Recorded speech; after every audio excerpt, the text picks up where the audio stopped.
ఆంధ్రప్రదేశ్లో మద్యం కుంభకోణం సంచలనం రేపుతోంది. దీనిపై రోజుకొకళ్ళు సిట్ విచారణకు హాజరవుతున్న నేపథ్యంలో ఉత్కంఠ అయితే నెలకొంది. విజయసాయిరెడ్డి విచారణ అనంతరం మిథున్ రెడ్డి విచారణ తర్వాత మరి జగన్మోహన్ రెడ్డి నెక్స్ట్ ఉండబోతున్నారా అని చర్చలు అయితే నడుస్తున్న నేపథ్యంలో మరి ఇది జగన్మోహన్ రెడ్డి గారి దగ్గరికి వెళుతుందా, మరికొద్ది రోజుల్లో జగన్మోహన్ రెడ్డి అరెస్ట్ అయ్యే అవకాశం ఉందా, మరి ఈ రోజు విచారణలో మిథున్ రెడ్డి ఏం చెప్పారు, ఇంకెవరెవరి పేర్లు బయటకు వస్తాయి అన్న విషయాలను ఈ రోజు చర్చిద్దాం. మనతో పాటు పార్టిసిపేట్ చేసేందుకు స్టూడియోలో ఉన్నారు ప్రముఖ ఆర్థిక, రాజకీయ, సామాజిక విశ్లేషకులు మధుసూదన్ రెడ్డి గారు. నమస్కారం అండి. నమస్కారం. సో ఫైనల్లీ రాజ్ కసిరెడ్డి అయితే విజయసాయి రెడ్డి గారి భాగోతం అంతా నేను మీడియా ముందుకు వచ్చిన తర్వాత మాట్లాడతాను అని చెప్పి ఆ ఆడియోలో ఉంది. సో అసలు అంటే ఎవరైతే ఈ స్కామ్లో ఉన్నారు అని పేర్లు వినిపిస్తున్నాయో వాళ్ళ మధ్యనే డిస్ప్యూట్ రావడం, నిజాలన్నీ బయటకు వస్తున్నటువంటి పరిస్థితి. మరి ఇంక రేపు రాజ్ కసిరెడ్డి మీడియా ముందుకు వస్తే ఇంకెన్ని సంచలన విషయాలు బయటకు వచ్చే అవకాశం ఉందంటారు? అండ్ ముఖ్యంగా మనం చూసాం ఢిల్లీ కుంభకోణం కేసులో, మద్యం స్కామ్ కేసులో ఈవెన్ ముఖ్యమంత్రితో సహా 100 కోట్ల స్కామ్కే ఎన్నెన్ని రోజులు, నెలల పాటు వాళ్ళు జైల్లో ఉండాల్సిన పరిస్థితి. రేపు కానీ ఇది ప్రూవ్ అయితే శిక్షలు ఏ విధంగా ఉండే అవకాశం ఉంటుందంటారు? ఖచ్చితంగా సినిమా పెద్ద సినిమా. నేను గుమ్మడికాయలు దొంగోడు అంటే భుజాలు దోడుకుంటున్నారు. నువ్వు దోపిడీ చేయకపోతే నీకెందుకురా బాబు భయము? నేను లాయర్ కాడికి పోయినా, సుప్రీంకోర్టుకు పోతుండా, యాంటిసిపేట్ బెయిల్ తెచ్చుకుంటాను. నీ అయ్య ముల్లే బట్టే బాజు మాటలు అన్నీ అంటున్నావు. నీ అయ్య ముళ్ళు ఉందని వచ్చినావు ఆంధ్రప్రదేశ్, తెలంగాణ నుంచే. ఇప్పుడు ఒక రాష్ట్ర ఢిల్లీ ముఖ్యమంత్రిని అరెస్ట్ చేశారు 100 కోట్ల స్కామ్కి. ఢిల్లీ ఉప ముఖ్యమంత్రి మనీష్ సిసోడియాని అరెస్ట్ చేశారు.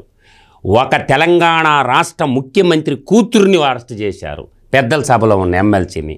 ఈ బట్టి మాటలా దోపిడీ జైలా? నీ పాత్ర లేదా దీంట్లో? నువ్వు ఎత్తుకొని పోయి ఎవరికి ఇచ్చినో చెప్పు. ఆ డబ్బులు ఈడు తిన్నది కాదు కసిరెడ్డి రాజు. ఈ డబ్బులు ఎత్తుకొని నువ్వు ఎవరికి ఇచ్చావు? నీ బాస్ ఎవడో అది అడగతుంది. చిట్టు ముందుకు వస్తే ఏంది అంత సిగ్గెందుకు? నువ్వు దొంగతనం చేయకపోతే పోలీసు వాళ్ళు ఆధారాలు ఏమీ లేకుండా నేను విచారానికి పిలిచిర్రా, రావయ్యా కన్నయ్యా అని. కాబట్టి నువ్వు దోచిన మాట వాస్తవము. దాన్ని ఎత్తుకొని పోయి బిగ్ బాస్కి బినామీగా నువ్వు ఉన్నావు. బిగ్ బాస్ బినామీ రాజ్ కసిరెడ్డి అనే వ్యక్తి బిగ్ బాస్కి బినామీ. ఆ బిగ్ బాస్ పేరు చెప్పు చాలు. ఊరక నువ్వు కబుర్లు చెప్తే అట్టా? ఇప్పుడు 14-19 మధ్యకాలంలో ఆటోమిక్ ఆర్డర్ సప్లై ఉండేది. ఏ బ్రాండ్ సేల్స్ అది ఉంటే అది ఆటోమేటిక్గా కొనేవాళ్ళు. ఇప్పుడు ఏం చేశారని 19-24 మధ్య మాన్యువల్ మోడ్. ఎవడికి చెప్తారా కబుర్లా అని? అంటే CC camera, satellite image, Google takeout అన్నీ తీస్తే నువ్వు ఎక్కడి నుండి ఎక్కడికి పోయింది? టెక్నాలజీ నుంచి ఆడికి తప్పించుకుంటావా? ఎన్ని రోజులు తప్పించుకుంటావా?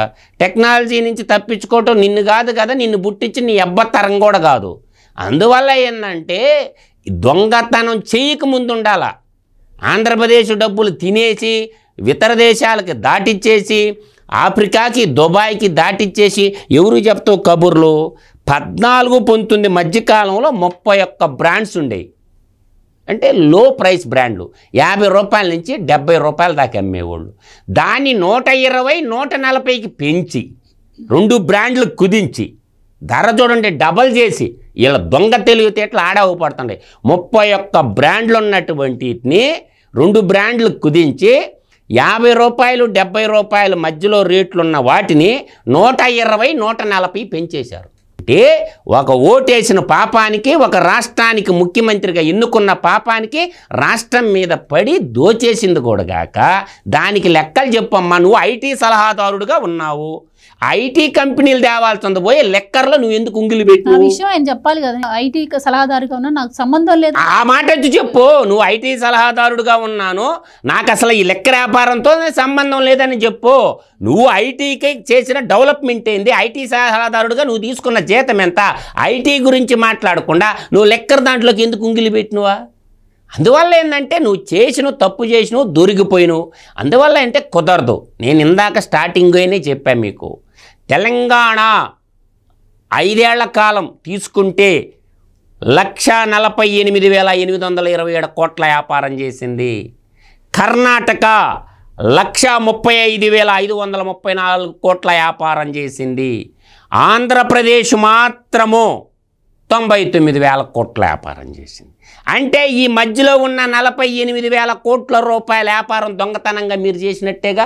ప్రభుత్వ సంఘటితకి రాకుండా 1,00,000 కేసులుంటే 1,10,000 కేసులు పంపించేది. ఆ 10,000 కేసుల డబ్బు ఇళ్ళు తీసుకునేది. అట్లా ఒక మాఫియాలాగా ఏర్పడిపోయి వీళ్ళందరూ ప్రజల సంపదని, గవర్నమెంట్ సంపదని దేశద్రోహానికి, రాజద్రోహానికి పాల్పడ్డరనమాట. ఇప్పుడు ఈ కేసులో రాజద్రోహం కేసులు పెట్టాలా? ఇది అసలు సిసలైనటువంటి రాజద్రోహం. రఘురామకృష్ణరాజు పేరు మేము పెట్టి రాజద్రోహం చేపెట్టి చేయని తప్పు కొట్టారు కదా, మిమ్మల్ని దేని తీసుకొని కొట్టాలి? ఇప్పుడు ఆ రాజద్రోహం కేసు కూడా ఇప్పుడు నమోదు చేయాలా?